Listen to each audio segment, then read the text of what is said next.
Behind every mafia kingpin lies a queen who knows too much. But what happens when the king falls? Victoria DiGiorgio, the glamorous wife of the infamous John Gotti, to Griselda Blanco, the queenpin who carved her own bloody empire. These women faced love, loss, and lethal secrets. Some vanished, others rose to power. Their stories, darker than the shadows they lived in.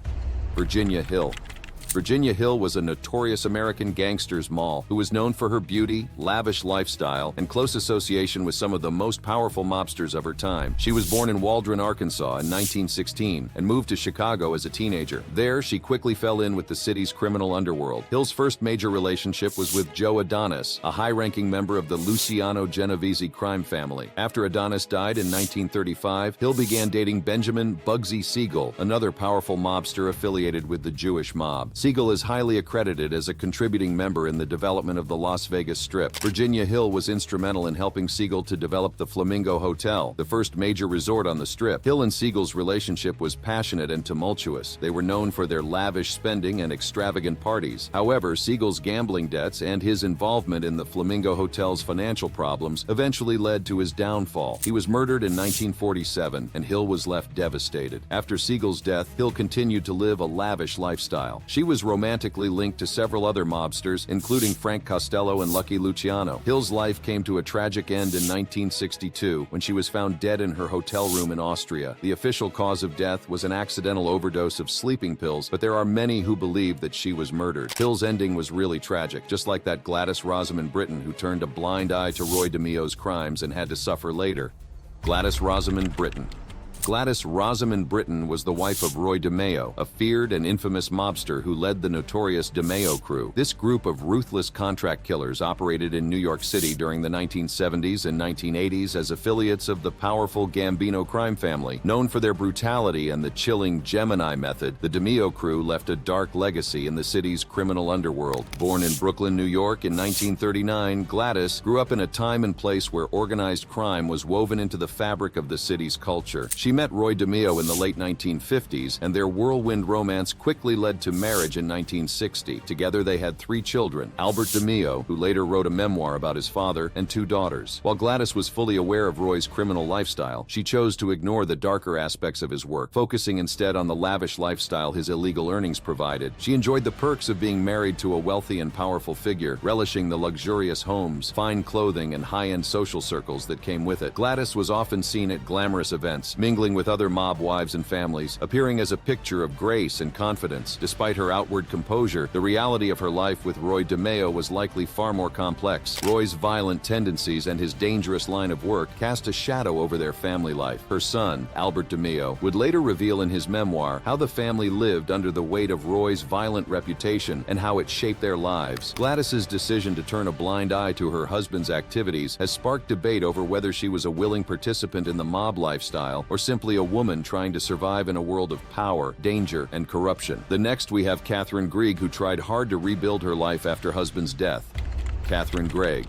Catherine Greig was the longtime girlfriend of James Whitey Bulger, one of America's most infamous crime bosses. Bulger, a feared leader of Boston's Winter Hill Gang, controlled much of the city's criminal underworld for years. Greig was more than just his partner. She helped him evade capture when he became a fugitive, showing just how deeply devoted she was to him. Their relationship was built on passion and loyalty, with Greig drawn to Bulger's charm and power. She stood by him as they lived a life on the run for 16 years, moving from city to city, creating fake identities, and staying ahead of the FBI. Greig played an active role, helping with documents, finances, and their day-to-day survival while living under false names. In 2011, their run came to an end when they were arrested in Santa Monica, California. Bulger faced trial for his many crimes, including multiple murders, and was sentenced to life in prison. Greig was also convicted for helping him hide and was sentenced to 8 years in prison. Despite her claims that love drove her actions, many questioned why she stayed so loyal to such a dangerous man. After serving her time, Greig tried to rebuild her life, but tragedy struck when Bulger was brutally murdered in prison in 2018. The loss of her partner left her alone and overshadowed by the legacy of their infamous story. Today, she lives a quiet life away from the public eye, carrying the weight of her past and the choices that tied her to one of America's most feared criminals. Greig proved herself a resilient wife. Maria Filipa Mesina took hold of Mafia after Nino Cinturino's death.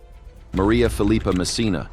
Maria Filipa Mesina, the young and alluring wife of Nino Cinturino, was thrust into the heart of Sicily's Mafia underworld at just 26 years old. Her husband, a ruthless mobster, was imprisoned for ordering the brutal killings of a rival gangster and his mother. Left to pick up the pieces, Mesina shocked many by stepping into the power vacuum and assuming leadership of her husband's criminal empire. Mesina was known not only for her sharp intelligence and determination, but also for her captivating beauty, which she often used to her advantage. In a world dominated by men, her charm and sexuality became potent tools, allowing her to manipulate allies and rivals alike. Stories emerged of how she combined seduction with strategy, earning respect and fear among those who dared cross her. Her ability to maintain her authority in such a dangerous male-dominated environment was both extraordinary and chilling. For several years, Maria led the Mafia with an iron grip, orchestrating operations and maintaining control of her husband's network. Her rise to power marked her as one of the few women to ever command such influence within the Mafia. However, her reign came to an end in 1995, when authorities finally caught up with her. Her arrest was a watershed moment, as she became the first woman in Italy to be sentenced to time in a maximum security prison. Our list continues with Griselda Blanco, the most dangerous Mafia lady. Griselda Blanco. Griselda Blanco, also known as the godmother of cocaine, was a Colombian drug lord who rose to power in the 1970s and 1980s. She was married to several men, some members of the Medellin cartel, and she became one of the most powerful drug traffickers in the world. Blanco was known for her ruthlessness and her willingness to use violence to get what she wanted. She was responsible for importing billions of dollars worth of cocaine into the United States. She also oversaw a number of murders and other crimes. Blanco, born in Colombia in 1943, dirt poor and abused, she was only 11 years old when she got away with her first murder. A teen bride, she killed her first husband and with her second hubby illegally snuck into the United States in the early 1970s. Facing arrest in New York for drug trafficking in 1975, she fled to Colombia but soon smuggled herself back to Miami. After she killed her 3 husbands in a fit of pique, people called her the Black Widow. She liked to serve substance to young girls and watch them pose nude. She held frequent orgies at her Miami home. Another anecdote dubbed her as compassionate for agreeing to a doomed man's wish that instead of decapitating him, she'd shoot him in the head. Blanco was arrested in 1985 and sentenced to 10 years in prison. She was released in 2004 and deported to Colombia. On September 3, 2012, the 69-year-old Blanco stood in a butcher shop in Medellin when an assassin drove up on a motorcycle, fired 2 shots from a handgun into her head, and sped away. Blanco's story has been told in the documentaries Cocaine Cowboys in 2006 and Cocaine Cowboys 2 in 2008. Catherine Zeta-Jones even brought the character of Griselda Blanco to life in the television biopic Cocaine Godmother, which premiered in 2018. Blanco's story must be shocking for you, but hold on, we have more surprising stories for you. Catherine Kelly. Catherine Kelly, the wife of George Machine Gun Kelly, was one of the most notorious mafia wives of her time. She was known for her beauty, her intelligence, and her unwavering loyalty to her husband. Kelly was born in 1904 in Oklahoma City. She met George Kelly, referred to as Machine Gun Kelly, in 1927, and they were married a year later. The couple quickly became a power couple in the underworld, with Kelly serving as her husband's chief confidant and advisor. In 1933, Catherine was arrested for the kidnapping and ransoming of business tycoon Charles F. StCl. She attempted to sell out Kelly, but he was arrested before any deal could be reached with the FBI. Both, including their families, were sentenced to life in prison. She was released after 25 years, and she went to live with her mother in Oklahoma City. She died in 1985 at the age of 81. The next Iron Lady on our list was married to New York's most infamous mobster, John Gotti. Victoria DiGiorgio. Victoria DiGiorgio, a name synonymous with the glamour and intrigue of the Mafia's heyday, was the devoted wife of the infamous John Gotti. He was the head of the Gambino crime family, one of the 5 families of New York City. Victoria stood by her husband, known as the Teflon Don, for his ability to evade convictions throughout his tumultuous rise and fall in the world of organized crime. She met Gotti, who was married at the time, in 1958, and the two began an affair almost immediately. They got married in 1962 and went on to have 5 children, including John A. Gotti and Victoria Gotti. Despite her husband's notoriety and the numerous legal battles they faced together, Victoria managed to maintain a certain elegance and poise. Her loyalty to John Gotti made her a symbol of steadfastness within the turbulent world of the Mafia. Of course, John Jr. did just that, becoming the acting boss of the Gambino crime family while his father was in prison. Victoria once said that she felt betrayed by this decision. "I pretty much raised my children alone with Johnny being away for years at a time, so it broke my heart. I felt betrayed, the worst betrayal. I would rather have dealt with other women," she said. Victoria DiGiorgio lived to see her husband imprisoned, and she faced her own legal troubles during that time, but she remained a pillar of strength for her family. The next we have Lahti Call, who disappeared in a strange manner after her husband's death. Lahti Call. Vincent Mad Dog Call was an aggressive, bullish member of the Irish mob, and his wife was no different. Born Charlotte Denninger in New York in 1899, she married her first husband, Samuel Kreisberg, in 1917. Lahti met Mad Dog Call around 1930, and by the following year the pair were arrested together when an unregistered gun was discovered in their hotel room. Although the gun belonged to Call, Lahti claimed it was hers, demonstrating her unwavering loyalty to him. Despite her dedication, their romance was short-lived. In 1933, Lahti was arrested after accidentally shooting a random bystander in the Bronx, landing her a 10-year prison sentence. It's unclear what happened to her after. She was paroled in 1943, but she violated the conditions and simply vanished. No one knows where Lahti Call went or what happened to her. Let's now tell you the surprising story of Maria Licciardi. Maria Licciardi, also known as La Piccolata, or the Little One, and La Madrina, or the Godmother, is the former head of the Licciardi clan, a powerful section of the Camorra clan in Naples, Italy. She is one of the most powerful women in the Italian Mafia and is known for her ruthlessness and intelligence. Maria became the kingpin after the arrest of her father and husband Antonio Tagemia and her brothers Pietro and Vincenzo. Licciardi was born into the Licciardi clan in 1951. Her father, Antonio Licciardi, was the leader of the clan at the time. She was raised in the world of the Mafia and learned the ropes from a young age. In 1993, her father was arrested, and she took over as head of the clan. She quickly proved herself to be a capable leader. She expanded the clan's territory and influence, and she established a reputation for being ruthless and intelligent. In 2001, Licciardi was arrested and charged with a variety of crimes, including murder, drug trafficking, and extortion. Before her arrest, Maria was named one of the 30 most wanted Italians and was forced to go into hiding. She was sentenced to 8 years in prison. However, she was released in 2009 due to health problems. Just like Licciardi, Anna Genovesi proved herself a strong lady to support her family. Anna Genovesi.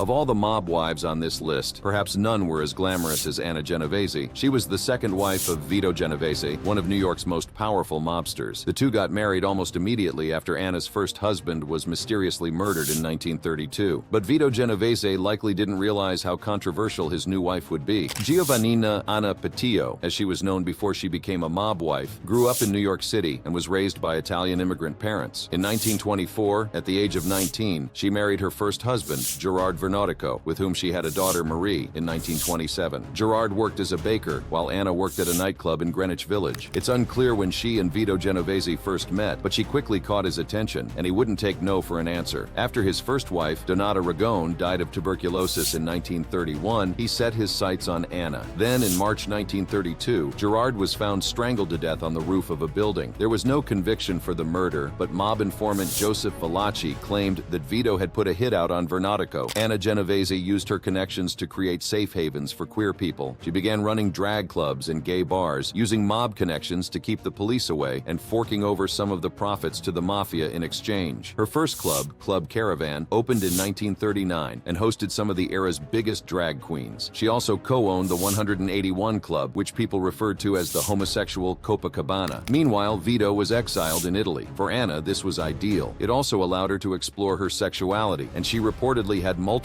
affairs with several women throughout this period. Even when Vito came back to America in 1945, she made it clear she was done with him. She lived on, running her clubs and raising her family, until she died in 1982 after suffering a stroke. The next one on our list is Peta Moresa, a queen who was married to an Italian mafia boss. Peta Moresa. Peta Moresa wasn't an American mob wife, but she did make a name for herself when she married Pasquale Simonetti, a member of an Italian crime organization known as the Camorra. Assunta Moresa, dubbed Pupetta, or Little Doll, for her good looks, grew up as the niece of a local crime boss, Vincenzo Moresca, and her family's illicit activities were never hidden from her. Each year, her family celebrated the day her father escaped from prison, and they were nicknamed the Lampettielli, or the Lightning Knives, because of their impressive knife skills. But Pupetta didn't immediately decide to follow in her family's footsteps. In fact, she went in a very different direction: pageantry. She won a local pageant at the age of 19 and just so happened to capture Simonetti's attention. While Simonetti wasn't in the same league as Moresca's uncle, their wedding was a lavish affair. It seemed as if the two were set to have a happy life. Unfortunately, that dream was quickly snuffed out. Simonetti had angered a former partner by the name of Antonio Esposito, and Esposito's response to whatever slight Simonetti committed against him was to hire a hitman and have Simonetti killed just 3 months after his wedding according to Moresa. Peta Moresa was now a widow, and she was 6 months pregnant with her dead husband's child. Naturally, she was stricken with grief, but her grief quickly turned to anger, and she decided to take things into her own hands. Enlisting the help of her brother Ciro, she tracked Esposito down and shot him 29 times in broad daylight. Moreska's trial was a public spectacle, with many struggling to come to terms with how such a young, beautiful woman could commit such an extreme act of violence. Many even dubbed her the diva of crime. She solidified herself as a sort of celebrity, though, when she proclaimed in court, "I would do it again in a heartbeat." Despite the public sympathy, the new mother was sentenced to 18 years in prison for the murder. She only served a few of those years before she was pardoned in 1965. Once she got out of jail, however, she became involved with the Camorra herself. While Peta Moresa was known for her beauty and intelligence, Jerry McGee stood out as the strong wife of mobster Rosenthal. Jerry McGee.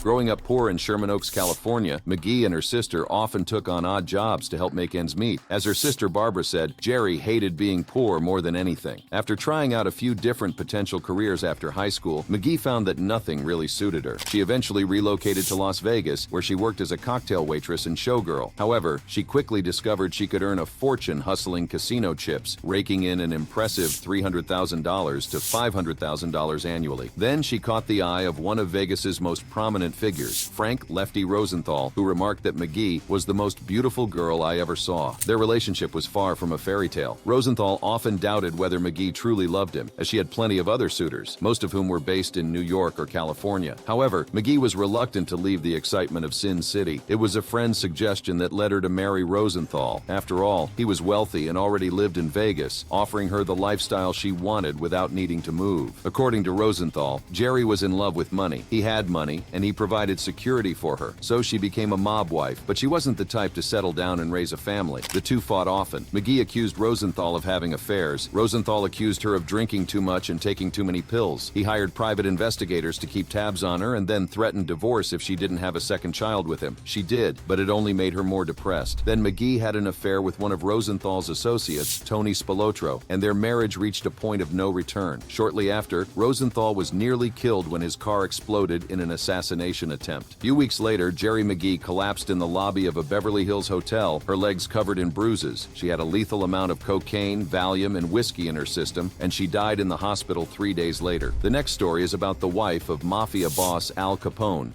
May Capone.